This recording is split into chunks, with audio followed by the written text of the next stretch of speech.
Human saves a wounded alien hatchling, unaware it belongs to the Imperial heir. The blood was silver.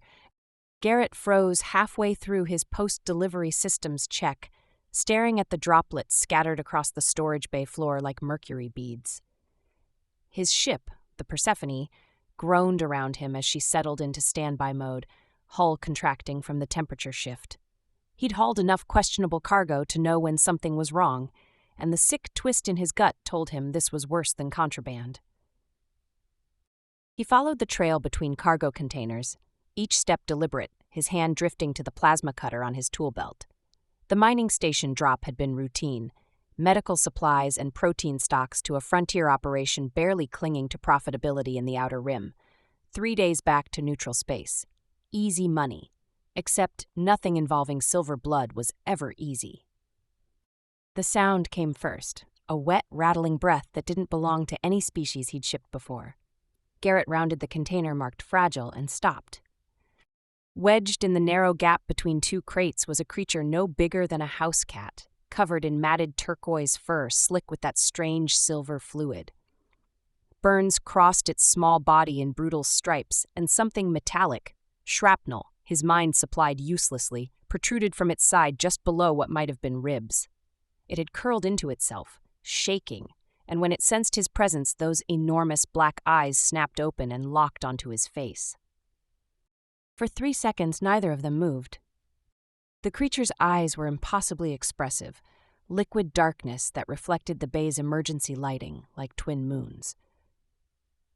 Garrett saw terror in them, yes, but also something else. Awareness, intelligence.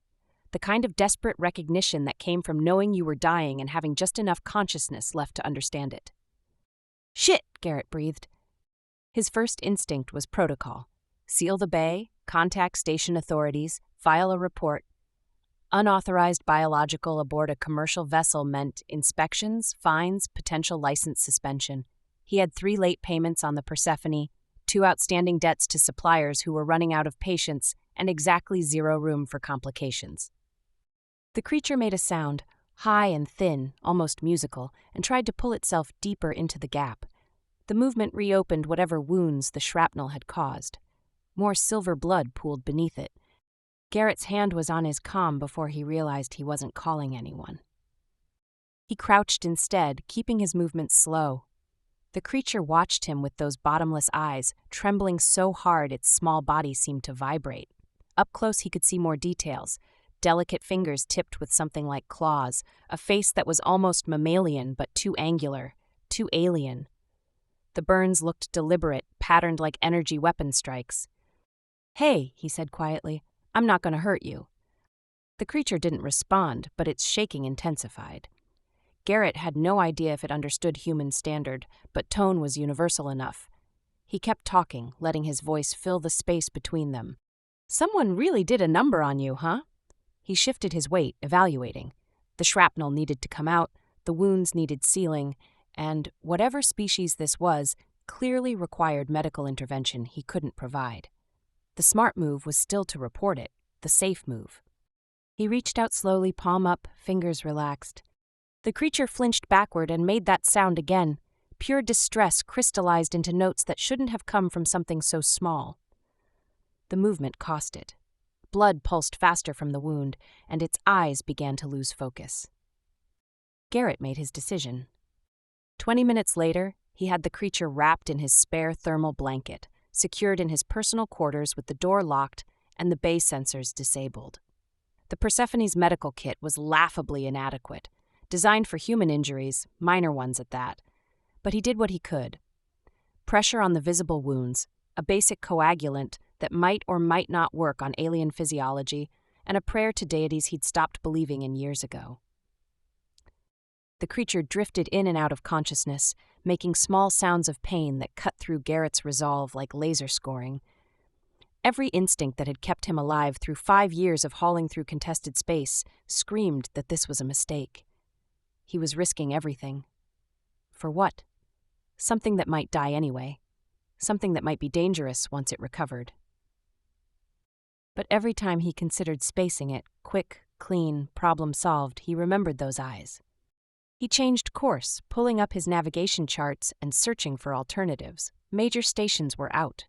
Corporate facilities would scan his cargo. Military checkpoints would execute him on suspicion of smuggling biological weapons. That left the gray zones, the places where laws were suggestions and morality was negotiable. Dr. Elias Wren's clinic existed in the digital margins of station registries, a semi-legal operation that treated anyone who could pay and never asked questions.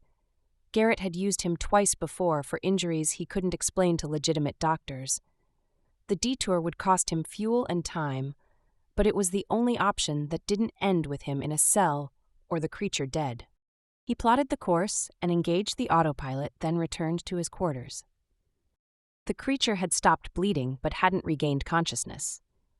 Garrett sat against the wall where he could watch it, exhaustion pulling at him, but sleep impossible.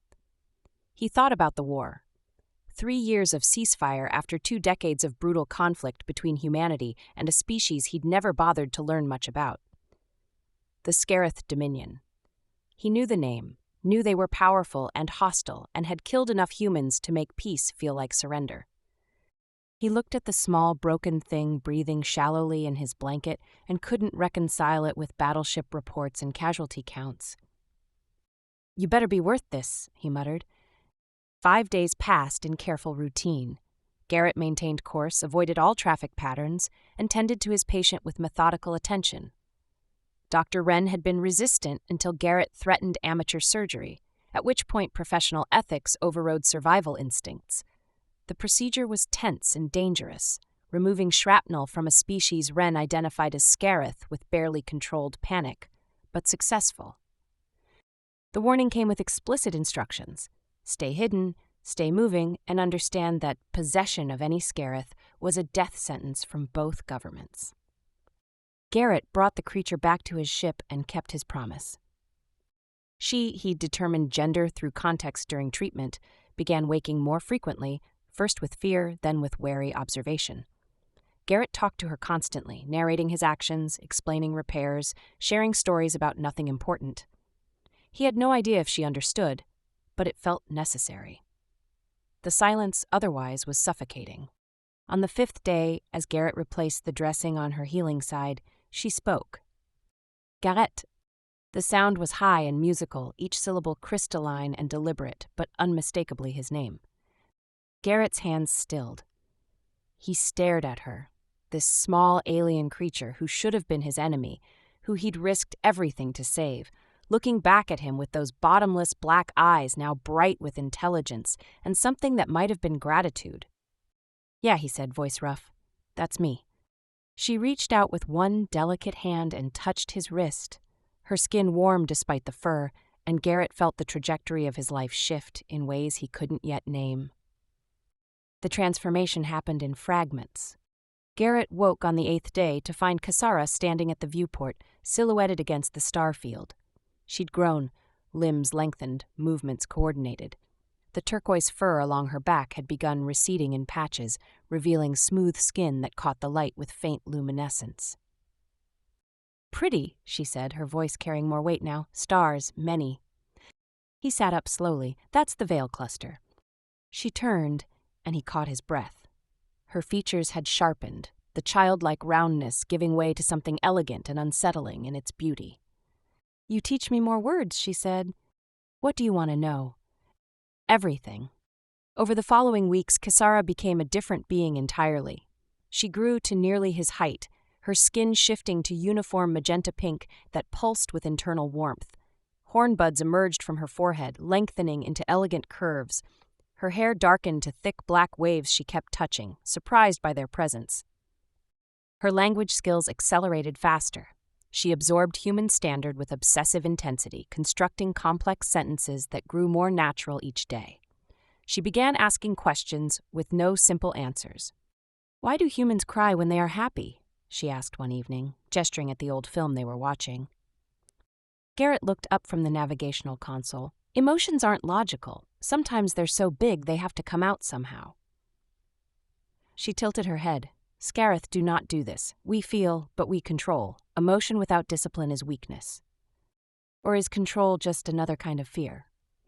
Her expression shifted. Surprise, consideration, something else he couldn't name. The ship felt smaller with her at full mobility. She followed him through maintenance routines, watching him repair conduits with focused attention.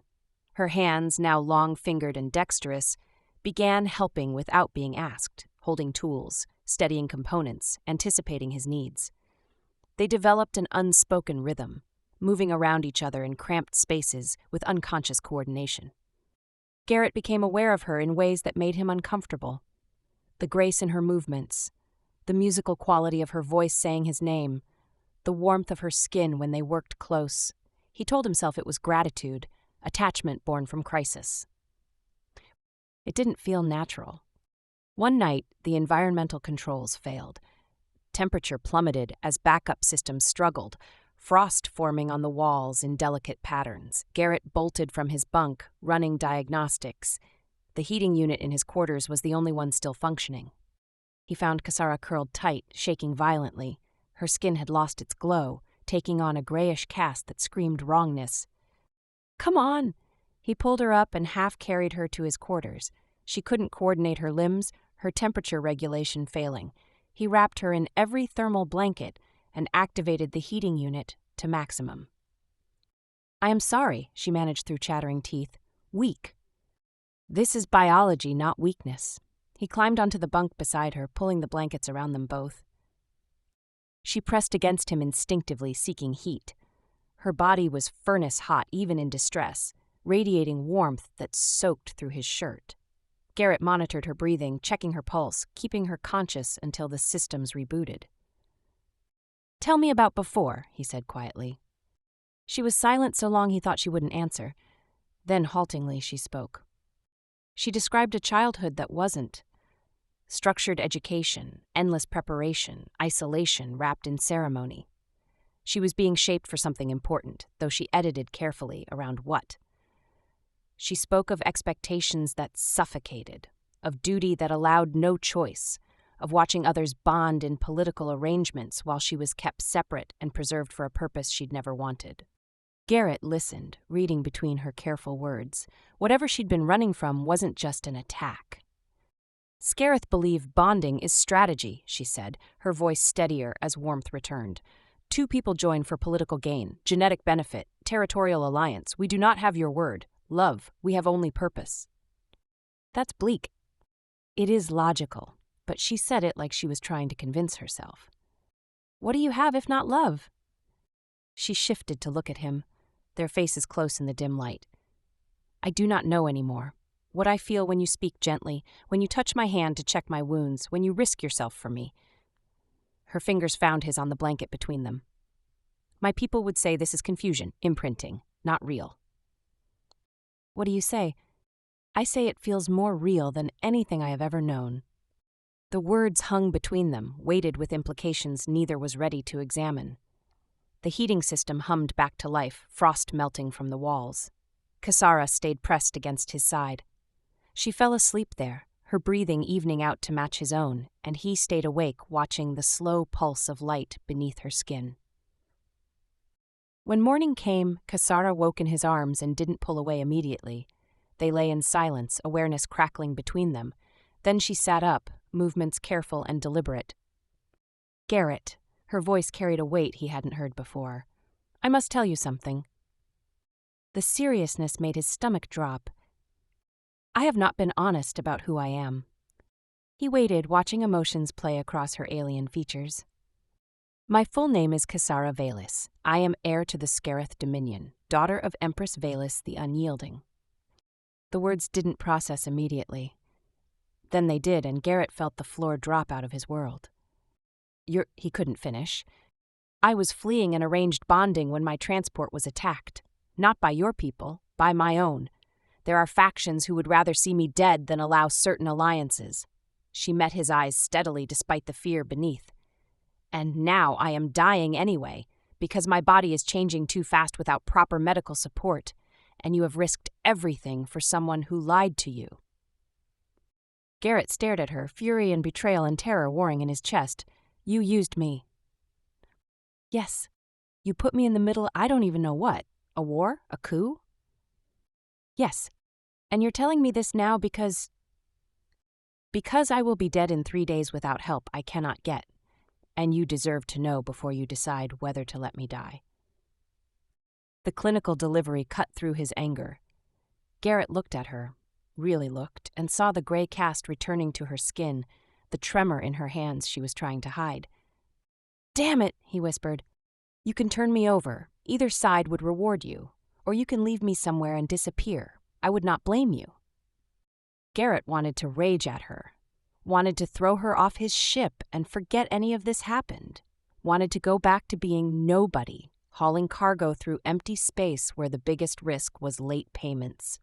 Instead, he pulled out his comm and contacted Mira. "I need a xenobiologist," he said when she answered. "One who doesn't ask questions and won't immediately sell me out." Mira's silence spoke volumes. Then, "How bad?" "Worse than you can imagine." "Coordinates incoming. Garrett, what have you gotten into?" He looked at Kisara, watching him with those luminous eyes, waiting for judgment or salvation. "Something I can't walk away from." The facility was a converted mining station orbiting a dead moon, its hull scarred from decades of neglect and improvised repairs. Garrett guided the Persephone into the docking bay with hands that wouldn't stop shaking, hyper-aware of Kisara's deteriorating condition in the medbay behind him. Her skin had gone gray-purple, her breathing shallow and erratic. She had maybe hours left. A Scarith woman met them at the airlock, older, with deep burgundy skin and scars that told stories of exile and survival. Her eyes widened when she saw Kisara. "Veli's bloodline," she said, "not a question. Bring her." The procedure room was clinical and cold, filled with equipment Garrett didn't recognize. The physician, she'd given her name as Dr. Shen, nothing more, worked with brutal efficiency, hooking Kisara to monitors that displayed readings in Scarith script. "Her body is rejecting the transformation," Shen said, her human standard accented but clear. "Too fast, too much trauma. She needs a bioelectric anchor, or her system will collapse entirely." "What does that mean?" Shen looked at him with something between pity and calculation. "It means you stay, physical contact. Your presence is what her biology has imprinted on. Without it, she will not survive the stabilization." Garrett moved to Kisara's side without hesitation. Her hand found his immediately, fingers clutching with desperate strength. "I am here," he said quietly. "I'm not going anywhere." The procedure was agony to witness. Kisara's body convulsed as Shen introduced compounds that forced her transformation to complete in accelerated time. Her skin rippled, color shifting in waves. Her horns lengthened with audible cracks that made Garrett's stomach turn. She made sounds he'd never heard from her, raw and animal and wrong, and he held her hand through all of it, talking constantly, anchoring her with his voice when her eyes lost focus. 6 hours. It took 6 hours for her body to stabilize into its adult form, and when it was finally over, Kisara lay unconscious in the medical pod, breathing steadily but unresponsive. "She will wake," Shen said. 3 days, perhaps 4. Her body needs time to integrate the changes." "Will she be?" Garrett couldn't finish. "Different? Yes. Stronger, more stable, but the imprinting is permanent now. Her biology recognizes you as essential. If her people discover this, they will view it as contamination." Garrett stayed beside the pod, refusing to leave even when exhaustion dragged at him. He watched the slow pulse of light beneath Kisara's skin, the gentle rise and fall of her breathing, and tried not to think about what came next.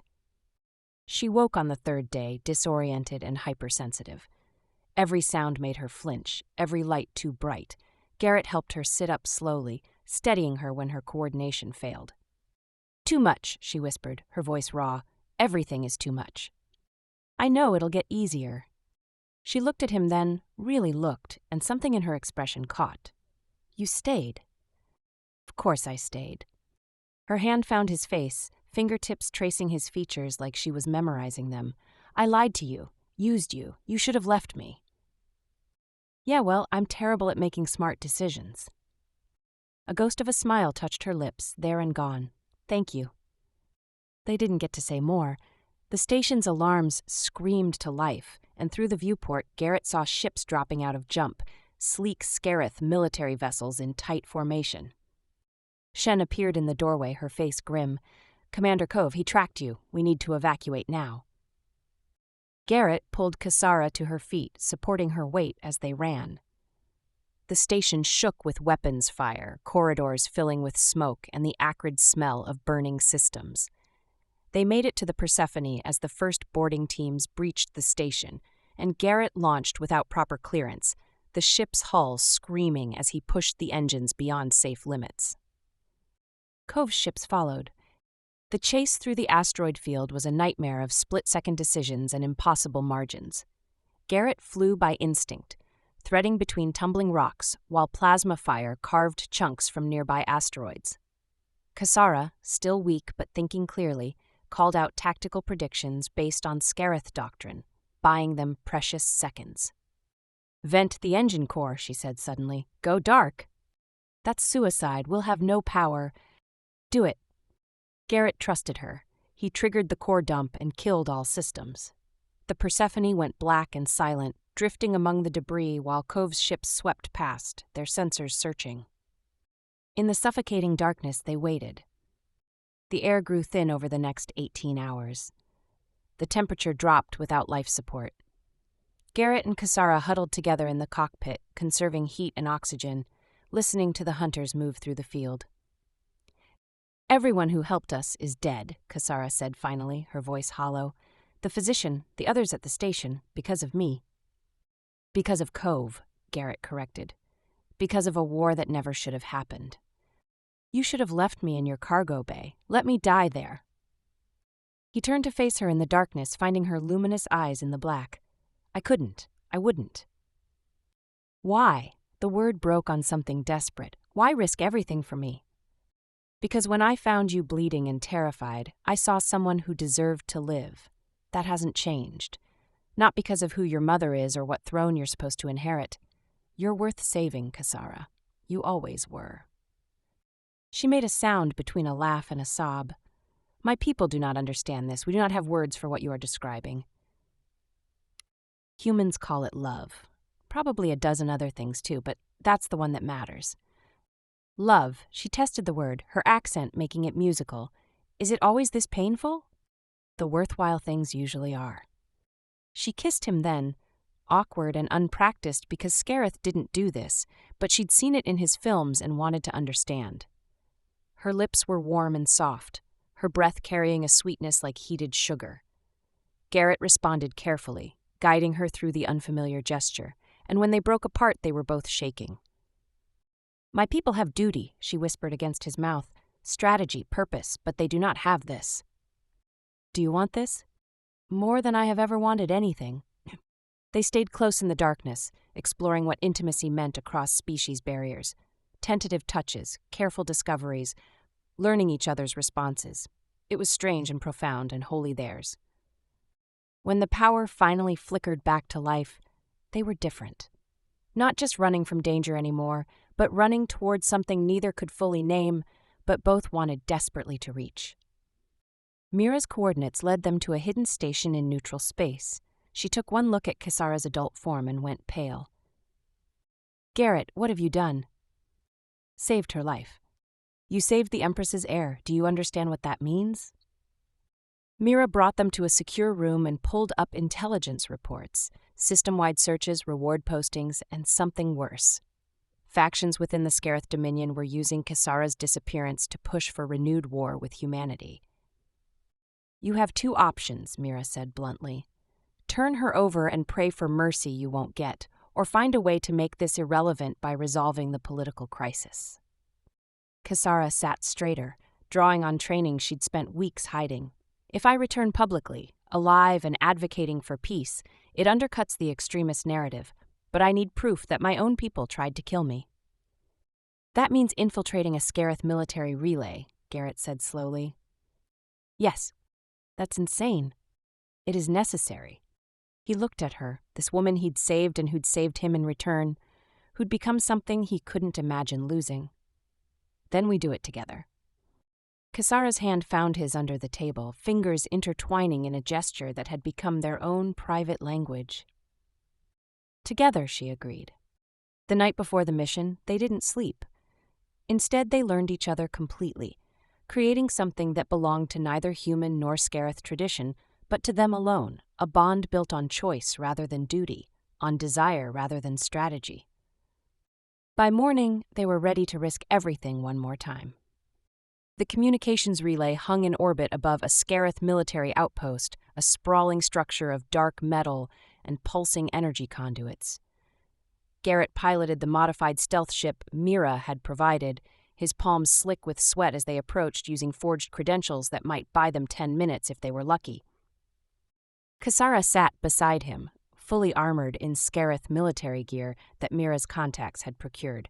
She looked like what she was, Imperial blood and trained authority, but her hand trembled slightly when she touched the controls.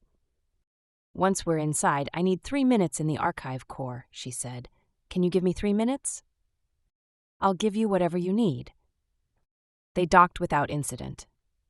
The credentials held through the first security checkpoint. Kasara moved with absolute confidence through the corridors, her bearing so commanding that personnel stepped aside without question. Garrett followed, playing the role of contracted human technician, his tool belt hiding weapons he prayed he wouldn't need. The archive core was deep in the facility's center, protected by biometric locks that recognized Kasara's bloodline despite her unauthorized presence. The doors opened and she moved immediately to the central console, her fingers flying across controls designed for Scarith physiology. "I have it," she said after 90 seconds. "Covey's orders, authorization from the Shadow Council, everything we need." The alarms triggered before she finished downloading. They ran. Kasara transmitted the data across every military channel in range as they moved, broadcasting her testimony and the evidence in her own voice, calling for peace in the name of the Empress.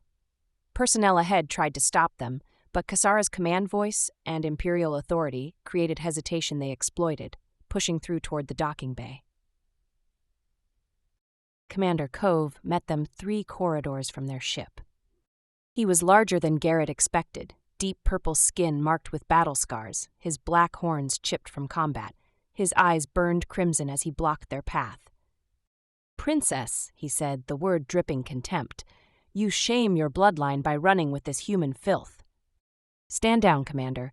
Kasara's voice carried absolute authority. "You are accused of treason against the Dominion. Surrender yourself." "With treason?" Cove laughed, harsh and bitter. "I tried to save us from your weakness. Your mother's arranged bonding would have destroyed everything we built. And now you've proven me right, contaminated by human sentiment, unfit to rule." He attacked. Garrett barely got his plasma cutter up in time, the improvised weapon sparking against Cove's combat blade. The commander was trained for this, brutal and efficient, and Garrett was a cargo hauler who'd learned to fight in desperation and dockside brawls. He shouldn't have stood a chance.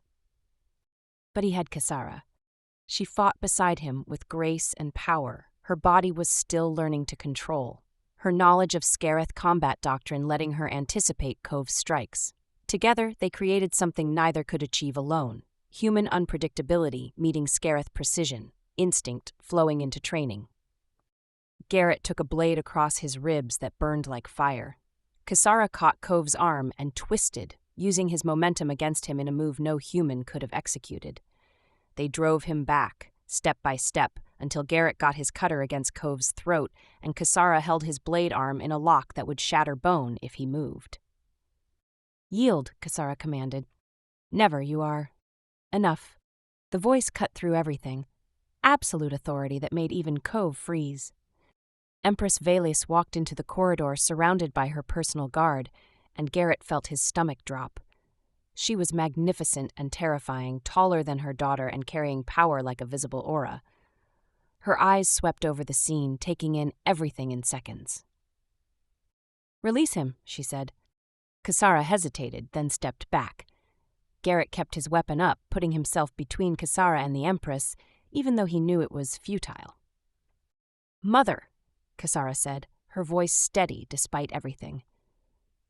"Commander Cove ordered my assassination under the authority of extremist elements within your military. I have transmitted proof across all channels. The Dominion must know the truth." "I am aware." Valis studied her daughter with an expression Garrett couldn't read. "I have been tracking you since you left the medical station. You have caused considerable disruption, daughter. I have exposed treason and called for peace, as is my duty. Your duty? Vaelus's gaze shifted to Garrett, and he felt the weight of it like physical pressure. And what of him, this human you have bonded yourself to? I chose him, freely. He saved my life when he had no reason to. He has asked nothing from me except honesty. My people would call this weakness, but I call it strength. I never learned in all my training. The silence stretched. Cove watched with barely contained rage. The guards waited for orders. Garrett held his ground, bleeding and terrified but refusing to back down. Finally, Vaelus spoke. Commander Cove, you are stripped of rank and placed under arrest for treason against the Dominion. You will face trial for conspiracy to murder the Imperial heir. Cove snarled, but guards moved to restrain him. He went with them, his crimson eyes locked on Kasara with pure hatred. Vaelus turned back to her daughter. Your broadcast has already created political upheaval. The moderate factions are using it to push for genuine reconciliation with humanity. You have achieved what you intended. But I cannot accept a human bonding for my heir, not without destroying the foundations of my rule. Vaelus's voice carried something that might have been regret. You have a choice, Kasara. Return to the Dominion, renounce this human, and accept a suitable bonding that will preserve the peace and your inheritance. Or remain with him and be formally exiled, stripped of all titles, all claim to succession. Build whatever life you can on the margins. Garrett found his voice. She doesn't have to choose. I'll walk away, if it means she survives and gets the life she was meant for. No. Kasara's hand found his, silencing him. She looked at her mother with eyes that held no uncertainty. I choose exile? The words echoed in the corridor. Vaelus's expression shifted through emotions too complex to name. You would give up everything? The throne, the power, your people's future? I would give up a future I never wanted for one I choose freely. With someone who sees me as Kasara, not just as heir, that is worth more than any crown. For a long moment, Vaelus simply looked at her daughter. Then something in her posture softened, barely perceptible.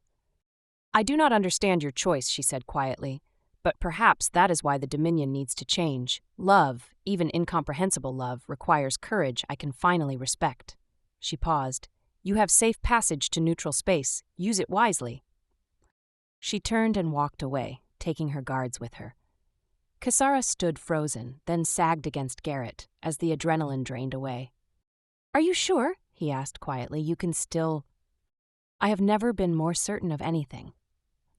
They left Scareth's space aboard the Persephone, officially exiles from both their worlds. They had no political power, no wealth, no certainty about their future. But they had each other. On the journey out, Kasara taught Garrett more of her language while he taught her to pilot. They made plans, modest ones, about where to go and what work they could find, how to build a life that honored both their histories without being defined by them. The frontier station asked no questions and kept no records. Humans and Scareth and a dozen other species traded and lived in pragmatic peace. As they walked off the ship together, Garrett's hand found Kasara's, their fingers intertwining in a gesture that meant connection and commitment. They stood at the viewport looking out at unfamiliar stars, neither knowing exactly what came next, but certain they'd face it together. That certainty was worth more than any throne or homeland they'd left behind.